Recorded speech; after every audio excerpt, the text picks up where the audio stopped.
কখনো কৌতূহলবশত এই ফার্স্ট ডোজটা নেবেন না।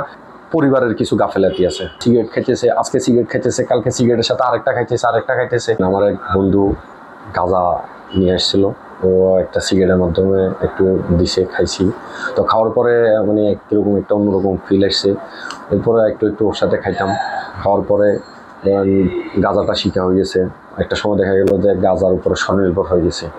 তো গাঁজা তখন যদি না নিতাম কেমন লাগতো, ভালো লাগতো না, একটা অস্থিরতা কাজ করতো। মানে প্রতিদিন একটা রুটিনের মতন হয়ে গেছে, গাঁজাটা আমার নিতেই হবে, এরকম হয়ে গেছে। দিন এক ছোটো ভাইয়ের সাথে ফ্রি ছিলাম, ও আমার একটা নিয়ে আসছে, এগুলো নিয়ে আসে বলতেছে যেগুলো খাইলে নাকি মানে অনেক শক্তি পাওয়া যায় বা এক ধরনের উত্তেজনা কাজ করে বা অনেক কিছু অনেক সেক্সুয়ালি বিষয়ও বলছে।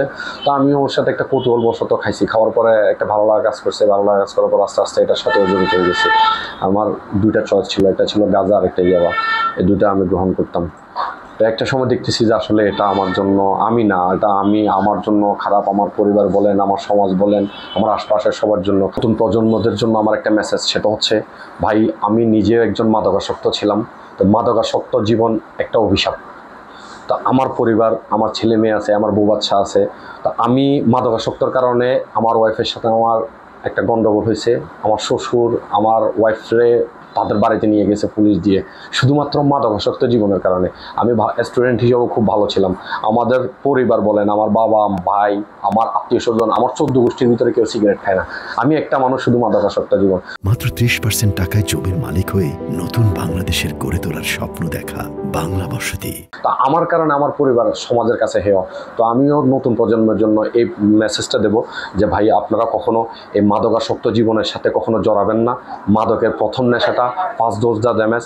কখনো কৌতূহলবশত এই ফার্স্ট ডোজটা নেবেন না, কারণ আপনি যখন কৌতূহলবশত এই ফার্স্ট ডোজটা নেবেন তখন আপনি মাদকের সাথে জীবনকে জড়াই নেবেন আর নিজের জীবনটা আস্তে আস্তে ধ্বংসের মুখে ঠেলে দিবেন। তাই কখনোই কৌতূহলবশত মাদকের ফার্স্ট ডোজটা না নেওয়াটাই আমি মনে করি অনেক ভালো হবে। আসলে কিশোর যারা, আমি মনে করি কিশোর যারা আছে, এটা প্রথমত পরিবারের কিছু গাফেলাতি আছে কিশোর যারা, তাদের জন্য। কারণ বেশিরভাগ কিশোর 14-15 বছর বয়সে আসি সিগারেট খায়। তো এটা পরিবারের কিছু গাফলাতি আছে এরকম। কারণ পরিবার হয়তো তাদেরকে আমি কিন্তু আমার 14-15 বছর বয়সে আমি মাদকাসক্ত জীবনে যাইনি। আমি আমার 24-25 বছর বয়সে যাই মাদকাসক্ত জীবনে গেছি। তো যারা আজকের দিনে 14-15 বছর বয়সে মাদকাসক্ত জীবনে যাইতেছে, তাদের পরিবারের কিছু গাফলাতি আছে। কেমন গাফলাতি আছে? সেটা হচ্ছে যে বর্তমান জমানা, আমরা যখন আসলাম এতটা ডিজিটাল ছিল না।